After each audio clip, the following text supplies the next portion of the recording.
Glória a Deus, que coisa linda, né? Descansar nos braços do nosso Senhor Jesus Cristo. Nosso Senhor Jesus, Ele quando nos chama, somos seguidores de Jesus. Tem um preço alto? Tem. Tem preço alto? Tem. Mas Jesus, Ele nos dá vitória. Como Josi falou, como Júnior falou também. Tribulações tem, mas Ele nos prometeu nos dar vitória. Glórias ao nome do nosso Senhor Jesus Cristo. Aleluia. Vamos ler a palavra de Deus. Está em Mateus 8, do 18 ao 22. O que Jesus exige de um discípulo? Jesus, ele em vários textos, ele mostra o que ele exige do seu discípulo e que tem um custo alto e que tem um preço alto. Vamos ler a palavra do Senhor. E Jesus, vendo em torno de si uma grande multidão, ordenou que passassem para o outro lado. E aproximando-se dele um escriba, disse-lhe: Mestre, aonde quer que fores, eu te seguirei. E disse Jesus: As raposas têm covis, e as aves do céu têm ninhos, mas o Filho do Homem não tem onde reclinar a cabeça. E outro de seus discípulos lhe disse: Senhor, permite-me que primeiramente vá sepultar meu pai. Jesus, porém, disse: Segue-me e deixa os mortos sepultar os seus mortos. Aqui nós vemos que Jesus, ele tinha acabado de dar o Sermão do Monte, não é? Um sermão muito famoso, né? Todos conhecem o Sermão do Monte. Está no capítulo 7. Então Jesus, ele tinha acabado de dar o Sermão do Monte e ele desceu o monte. E ele descendo do monte, uma grande multidão o seguiu. E com isso veio um leproso e disse: Senhor, e começou a adorar Jesus e disse: se tu quiseres, tu torna-me limpo. Tu podes tornar-me limpo. Aí Jesus disse: eu quero ser limpo. E Jesus curou aquele homem leproso.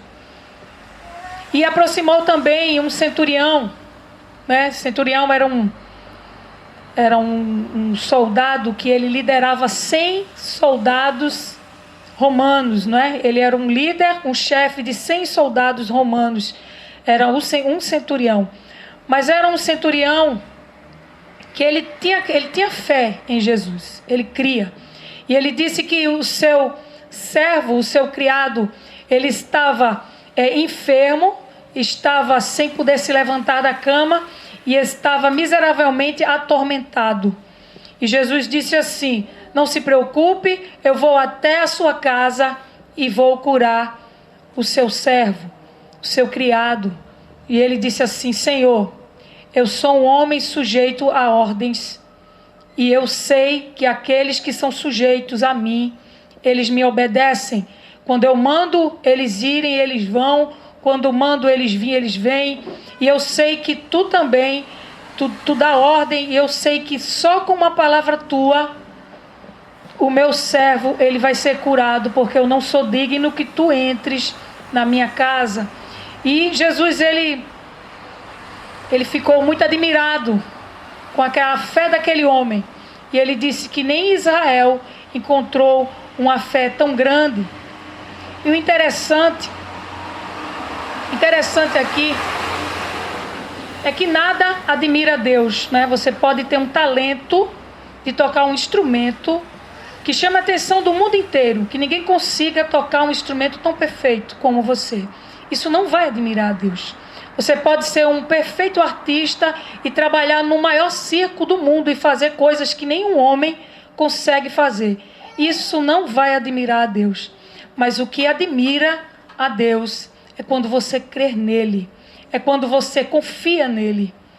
Isso deixa Deus admirado. Então a nossa confiança em meio às tribulações, em meio aos tormentos, isso quando você confia em Deus, Isso deixa o Senhor admirado. E mostra que Jesus, ele na sequência, ele foi na casa de Pedro. E chegando na casa de Pedro, a sogra de Pedro estava doente. E Jesus curou. E ela estava com febre, a febre passou. E ela começou a servi-los, não é? E veio uma grande multidão atrás de Jesus. E muitas pessoas traziam muitos endemoniados e doentes. E o texto diz que Jesus curou a todos. No começo do texto tem escrito assim: e vendo o Senhor em torno de si uma grande multidão, ordenou que passasse para o outro lado. Multidão não enche os olhos do Senhor Jesus. Ele diz que são poucos. E em vários textos de Jesus, ele mostra o preço do seu discipulado, de quem quer ser discípulo de Jesus. E um escriba era um conhecedor das escrituras. Naquele tempo não tinha gráfica, né? E quem escrevia os livros das escrituras sagradas eram os escribas, e eles tinham a função de escrever. Inclusive, quando você vê o livro de Samuel, ele é um livro só, e ele teve que ser dividido em 2 livros, 1 Samuel e 2 Samuel, porque eles não podiam errar. Porque se eles errassem qualquer coisinha, eles tinham que começar tudo de novo. E eles escreviam letra por letra no couro, né, no papiro.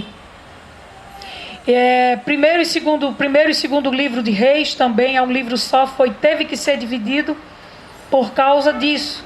Porque eles não podiam errar. Então eles fez esse livro ficar menor para que eles pudessem fazer a cópia. E Jesus, ele fala, né? Ele advertiu vários escribas e fariseus, esses homens que estudavam as leis, as escrituras sagradas, eles perseguiam Jesus.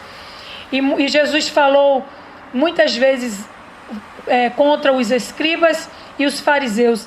Mas esse escriba aqui, ele tinha se comovido com as palavras de Jesus. Mas pela resposta de Jesus, eu acho que esse homem, ele foi um pouco precipitado. Não é? Porque ele viu uma grande multidão, que Jesus estava chamando a atenção de uma grande multidão. Ele viu que Jesus tinha palavras que agradavam a todos. Ele viu que Jesus tinha o poder para curar. E ele viu que Jesus chamava a atenção. E esse homem disse assim: hoje só tem vantagem de seguir a Jesus. E ele sentiu o quê? Seguir a Cristo é muito vantajoso. Esse homem tem uma palavra maravilhosa, esse homem, todo mundo segue ele, esse homem tem poder perfeito. Então, olha, Senhor, eu vou te seguir aonde tu queres, onde tu fores eu vou te seguir. E Jesus, ele não impediu, não é? Simplesmente Jesus o ensinou. E no 20, Jesus ensinou a ele. E disse o quê? As raposas têm covis e as aves do céu têm ninhos, mas o Filho do Homem não tem onde reclinar a cabeça. Jesus está mostrando o seguinte: veja bem, pense bem no que você está decidindo. E é por isso que muitos desistem no caminho, né? É por isso que muitos se desviam. Às vezes a gente vê igrejas e mais igrejas cheias, igrejas e mais igrejas inchadas de pessoas que se dizem cristãos. Mas Jesus, ele mostra em várias vezes aqui: para seguir Jesus é preciso renúncia. Foi o que Jesus mostrou para ele, que Jesus notou um pouco de interesse dele, né? Então Jesus, ele dependia da hospitalidade alheia e de um travesseiro emprestado. E é como se Jesus tivesse dito para ele: antes de me seguir, pensa muito bem o que tu vai fazer. Calcula o custo. Então, Jesus, ele não queria seguidores arrastados por um momento de emoção. Jesus olhou para ele e disse assim, é como se Jesus tivesse falado isso assim: tu me amas o suficiente para isso? É isso realmente que tu queres? Porque as pessoas dizem: eu sigo a Jesus, mas não conseguem pagar o preço de seguir a Cristo. Qualquer coisinha abandona ao Senhor Jesus.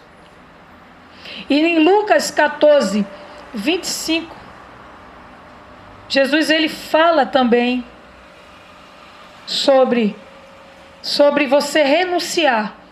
E está escrito: ora, ia com ele uma grande multidão, e voltando-se disse-lhe: se alguém vier a mim e não aborrecer a seu pai, a mãe e mulher, e filhos, irmãos e irmãs, e ainda também a sua própria vida, não pode ser meu discípulo. Nesse texto Jesus repete 3 vezes: não pode ser meu discípulo. E qualquer que não levar a sua cruz e não vier após mim, não pode ser meu discípulo. Pois qual de vós, querendo edificar, ele conta 2 parábolas.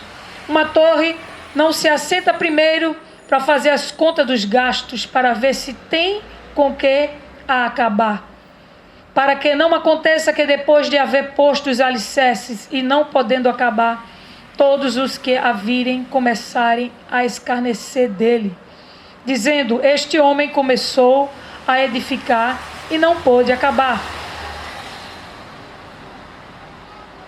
E qual é o rei que, indo à guerra a pelejar contra outro rei, não se assenta primeiro a tomar conselho sobre com 10.000 pode sair ao encontro quem vem contra ele com 20.000?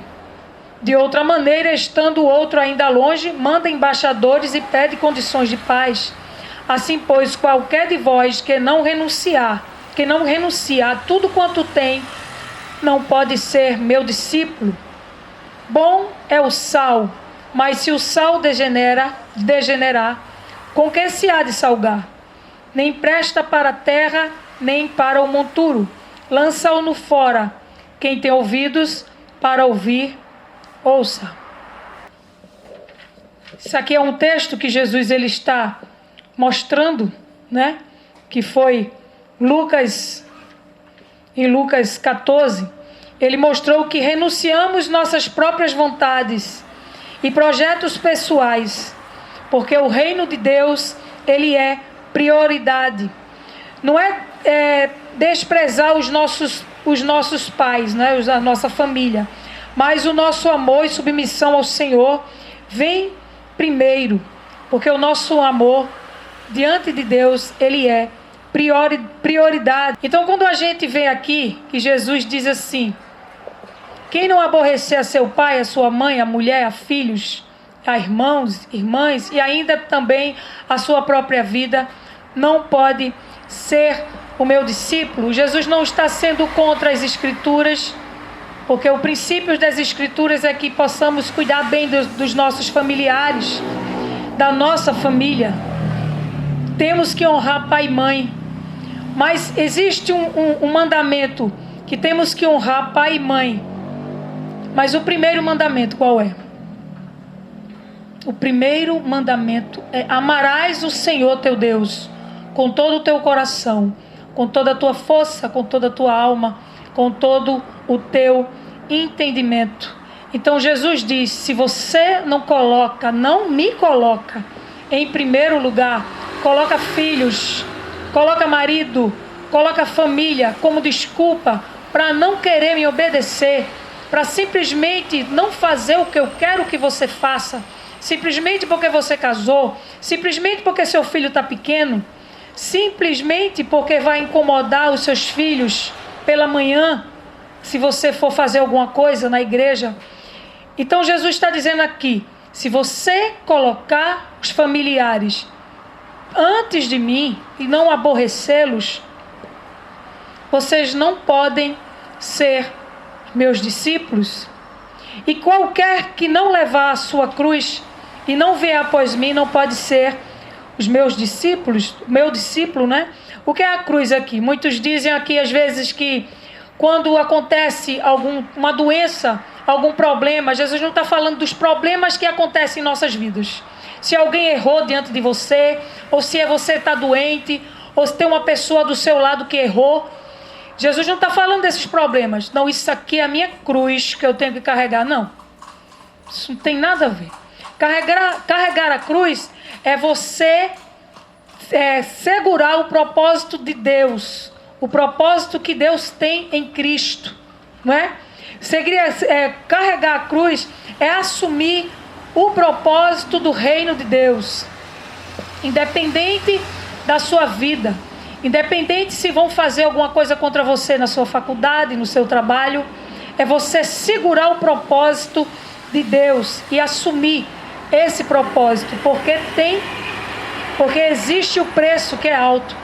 É isso que Jesus está aqui cobrando, porque ele conta duas parábolas, não é? Qual é o homem que antes de construir um prédio, que quando vemos nas obras aí públicas, né, começam a construir, faz aquele esqueleto, depois fica lá, não presta mais para nada, só o mato que cresce e não acaba. Então aquilo é motivo de riso, de chacota.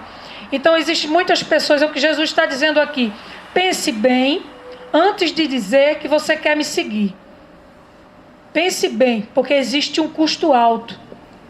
E ele contou sobre o rei também, né? Porque ele falou assim: bom é o sal, mas se o sal degenerar, com que se há de salgar? Jesus falou que somos o sal da terra. O sal, ele dá sabor, o sal da terra. Tem muitos que quer ser sal só no saleiro. Jesus não mandou você ser sal no saleiro. Jesus mandou você ser sal da terra.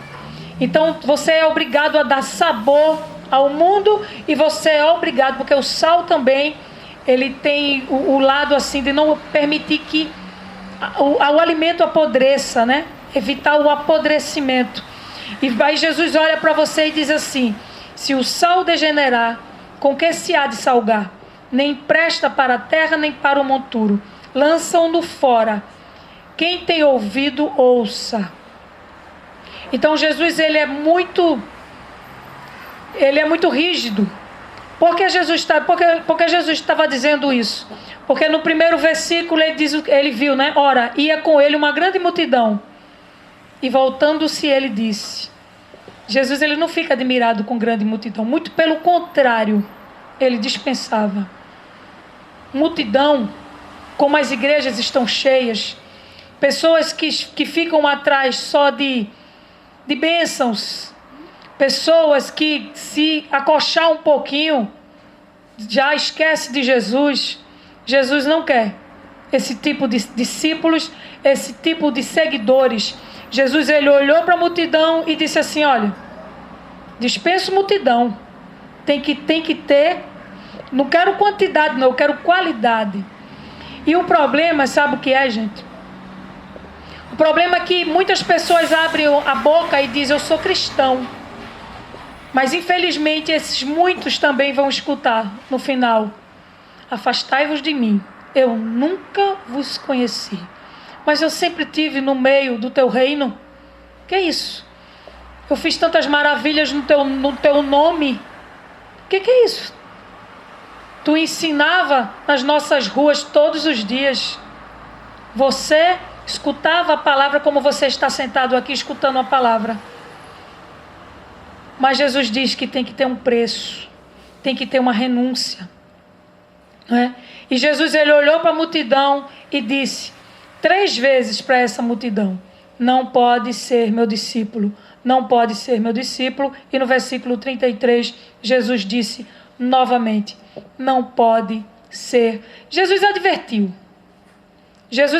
o preço, Jesus advertiu o custo. E muitos ignoram as palavras de Jesus, simplesmente levam a vida como se ele não tivesse falado nada. Jesus, em Mateus 10, ele mostra outro texto que mostra também o preço que tem que se pagar para segui-lo, né? Em Mateus 10, 34 a 39 está escrito: não cuideis que vim trazer a paz à terra, mas não cuideis que vim trazer a paz à terra.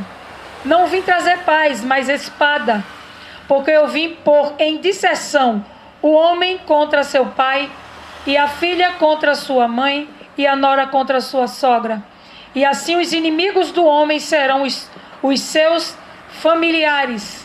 Quem ama o pai ou a mãe mais do que a mim, não é digno de mim. E quem ama o filho ou a filha mais do que a mim, não é digno de mim.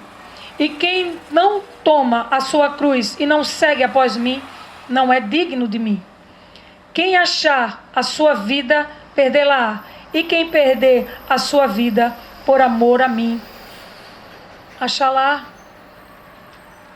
Jesus fala aqui que não trouxe, que não vinha trazer a paz, que ele veio trazer espada. É o preço, é o sofrer por Cristo. Jesus, ele não veio trazer o que tantos judeus eles esperavam que o Messias vinha resolver todos os problemas. Ele não veio pregar paz e amor, como os muitos falsos profetas dizem por aí, não é? Que eles mostram tantas coisas, venha para Jesus que todos os seus problemas vão acabar. Jesus nunca prometeu isso. Pessoas que são enganadas com essa teologia da prosperidade são pessoas que não leem as Escrituras. Jesus, ele nunca prometeu isso. O que foi que Jesus falou que veio trazer a espada? É porque ele seria motivo de discórdia, ele seria motivo de polêmica e ele seria motivo de inimizade entre os próximos, não é? Por que com os próximos? Porque é nos próximos que você mostra o seu testemunho. Dentro de casa, quando você nasce num lar cristão e todos vivem conforme a mesma fé, é muito fácil. Mas quando tem um dentro de casa que não vive a fé que você vive, automaticamente você vai ter que olhar para esse texto. Quem amar mais pai, mãe, quem amar mais marido, quem amar mais esposa, tem um preço a pagar, não é? E o que Jesus mostrou aqui é que ele seria motivo de discórdia, polêmica e inimizades. Por quê? Porque Jesus ele seria motivo de polêmica, inimizade e discórdia. Porque Jesus abriu a boca e ele disse que ele era filho de Deus, que ele é Deus, que muitos no mundo não aceitam isso, que ele é o único caminho que leva a Deus, que muitos dizem, uma vez uma pessoa até discutiu comigo, que todas as religiões levam a Deus, e a pessoa falou, e eu dizia que... E essa pessoa ficou de um jeito, todos são filhos, e todas as religiões, todos os caminhos, e estão pregando isso por aí, gente. Estão pregando isso por aí. Aí Jesus disse que ele é o único caminho que leva a Deus. E que é o único meio de felicidade eterna. Aí ele disse o seguinte, por que ele disse que trouxe a espada? Porque a espada é contra a igreja. A espada que é levantada é contra os que proferem essa verdade. Não é a gente que pegou a espada para lutar com o mundo, não. É o mundo que não aceita. Aí você, para não perder a amizade, para você não ser uma pessoa chata, você diz, realmente, todos os caminhos levam a Deus. Você faz o bem, é o suficiente. Jesus não disse isso. Então Jesus ele falou isso, que ele era o único caminho, que ele era o único meio de felicidade eterna. Então, não aceitaram porque ele falou isso, porque ele era Deus. Quando ele abriu a boca e disse que era Deus, isso foi uma blasfêmia, rasgaram a roupa e mataram a Jesus. Então, quando você abre a boca e diz que Jesus é Deus, quando você abre a boca e diz para pessoas que têm outra religião que Jesus é o único caminho que leva a Deus, você fala as mesmas palavras que Jesus falou, o mundo vai levantar uma espada contra você. Foi isso que Jesus falou. E quando Jesus diz assim, que os que estão dentro de casa, né? O pai contra a mãe, contra o pai contra o filho. Eu já vi vários relatos de homens que quando descobriu que o seu filho tinha se convertido, ele matou o filho. Eu já vi vários testemunhos. Ninguém aceita o que eu falei.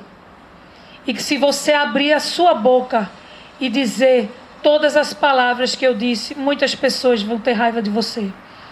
Então Jesus aqui está mostrando um preço muito alto, que é seguir a Cristo, não é? Então, quando a gente lê em Atos 7, Estevão foi um dos diáconos que foi escolhido, foi Estevão, Filipe, não é? Ele foi um dos diáconos, e Estevão era um jovem cheio do Espírito Santo, tinha muita sabedoria. E ele falava coisas maravilhosas sobre, mostrando, provando que Jesus era o Messias, que Jesus era o Messias mandado por Deus. E quando outros homens não conseguiram vencer Estevão na palavra, levantaram homens, duas testemunhas que mentiram e disseram que Estevão estava blasfemando contra Deus. E Estevão foi levado ao Sinédrio. Chegando lá, Estevão, ele falou um discurso lindo. Ele falou desde da aliança de Abraão, passando por Moisés. E ele fez um grande discurso, mostrando o quê? Mostrando que o povo de Israel, Deus sempre levantava coisas lindas para o povo de Israel, mas o povo de Israel sempre foi rebelde. E ele provou que o povo de Israel sempre foi rebelde diante de Deus, assim como foram os seus pais, que Estevão estava dizendo, aqueles homens, o sumo sacerdote e aqueles sacerdotes. E eles ficaram com muito ódio. Mas quando Estevão olhou para o céu e disse assim, 7,56, eis que vejo os céus abertos e o Filho do Homem que está em pé à mão direita de Deus. Quando Estevão disse isso, eles rasgaram as vestes com tanto ódio, e levantaram essa espada, né? Como Jesus está falando aqui, e mataram a Estevão a pedradas, né? Apedrejado. E Estevão foi morto por causa desse ódio aqui, porque Estevão confessou com a boca dele que Jesus era Deus. Então, é isso que Jesus está dizendo aqui. Eu vim trazer espada. É o preço. Você, quando leva a minha palavra, você, quando diz aquilo que eu quero que você diga, pessoas vão se levantar contra você. Existe um preço alto. No primeiro texto, que mostrou que o escriba veio e Jesus viu que ele estava muito precipitado, ele estava muito empolgado, por isso que as igrejas, por isso que tem tantas pessoas. Eu já vi tantas pessoas com condutas erradas, abrindo a boca e dizendo, eu sou cristão. Teve uma vez que eu fiz uma pergunta dessa ao meu médico, quando eu fui uma vez no médico. Ele, sou cristão sim. E nós vemos pessoas que levam a vida como... Não sabe nem o que é a palavra de Deus, não sabe nem quem é Deus. Sou cristão. E Jesus aqui mostra que ser meu discípulo tem um preço alto. Foi o que ele advertiu esse escriba no começo. Ele disse, você está muito empolgado, mas as raposas têm os seus covis e as aves dos céus têm o seu ninho, mas se você estiver interessado em alguma coisa, não tenho nada, os que me seguem, eu não tenho nada para oferecer. Tenho para oferecer o que está na minha palavra. Paz, descanso. Mas interesseiros, porque tinha um no meio, né? Judas, ele seguia Jesus por interesse. Totalmente interesse. Porque sabia que Jesus era o Messias, ele era o rei dos judeus. Então, tem muitos Judas dentro das igrejas. A motivação é uma motivação simplesmente de interesse. E no versículo 21 e 22, outro do seu discípulo. Esse homem já era um homem convertido. Ele já era. Em Lucas 9:59, Jesus fala, é um texto paralelo ao texto de Mateus. que aqui não mostra Jesus chamando ele. E outro de seus discípulos lhe disse: Senhor, permite-me que eu vá primeiro sepultar o meu pai. Em Lucas mostra que Jesus olhou para ele e disse: segue-me. Ele recebeu um chamado de Deus. Esse daqui é o indeciso, né? É o indeciso ainda. Recebe o chamado de Deus e vai procrastinando. Deixa primeiro eu cuidar da minha vida pessoal. Deixa primeiro eu terminar minha faculdade para poder fazer o que tu mandasse eu fazer. Deixa primeiro os meus filhos crescerem. Deixa primeiro eu cuidar do meu marido. Eu sei que tu me desse um ministério, mas tu sabes que eu me casei, não é? Meus filhos são pequenos. Deixa meus filhos crescerem. Meu marido precisa, no domingo de manhã, ter almoço pronto. Os meus filhos também precisam, né? Aí vai procrastinando. E ele disse: deixa primeiro eu enterrar o meu pai. Jesus, simplesmente aqui o que aconteceu, esse homem ele não estava morto. O pai desse homem ele não estava morto, né? O que eles faziam? Os filhos faziam? Cuidavam dos pais, cuidavam deles até sepultá-lo. Então, o que ele está dizendo aqui?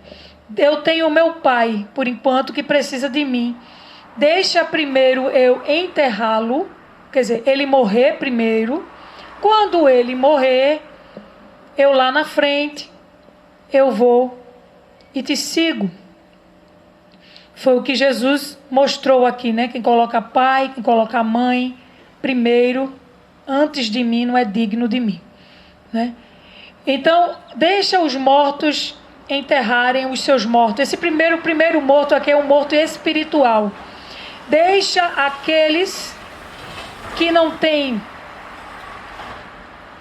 obrigação nenhuma com o meu reino, os mortos espirituais, que não têm obrigação nenhuma enterrar os mortos. Foi exatamente aqui. Hoje, se ouvires a sua voz, não endureçais os vossos corações, né? Hebreus 3,15 mostra que nós escutamos a voz do Senhor e a gente coloca a vida pessoal na frente, sempre na frente, e você vai procrastinando e vai deixando para depois.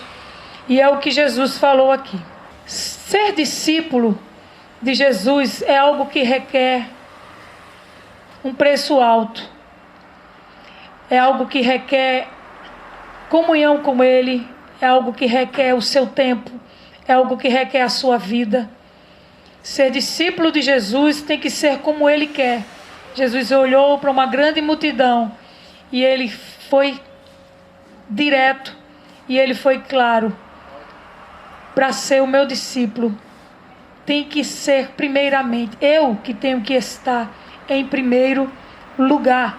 Porque ele diz assim, que aquele que ganha a sua vida, perdê-la-á. E quem perde a sua vida por amor a mim, achá-la-á. O que é você ganhar a sua vida? É você querer ser feliz, é você querer realizar os seus sonhos, é você querer fazer aquilo que você quer.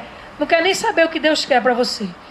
Eu tenho o direito de ser feliz. Você pratica até as coisas que é contra os mandamentos de Deus. Porque você abre a boca e diz assim, eu tenho o direito de ser feliz. E você quer ganhar a sua vida. E Jesus está dizendo aqui, porque aquele que quiser ganhar a sua vida vai perder. Mas aquele que perder a sua vida por amor a mim, porque os meus sonhos, os meus desejos, eu coloco nas mãos do Senhor. Porque o meu desejo é fazer a vontade dEle. Porque a vontade de Deus é boa, perfeita e agradável. É isso aqui que Jesus ele requer dos seus discípulos. E que possamos caminhar junto com Deus, né? Junto com o Senhor, obedecendo, carregando a cruz, carregando esse propósito que Jesus trouxe, não se envergonhando. Por mais que você seja ignorado, por mais que as pessoas não aceitem o que você falar, mas carregue essa cruz, porque o galardão vai ser muito bom, muito grande. Amém. E é isso que o Senhor exige dos seus discípulos. Glória a Deus. Que Deus nos abençoe.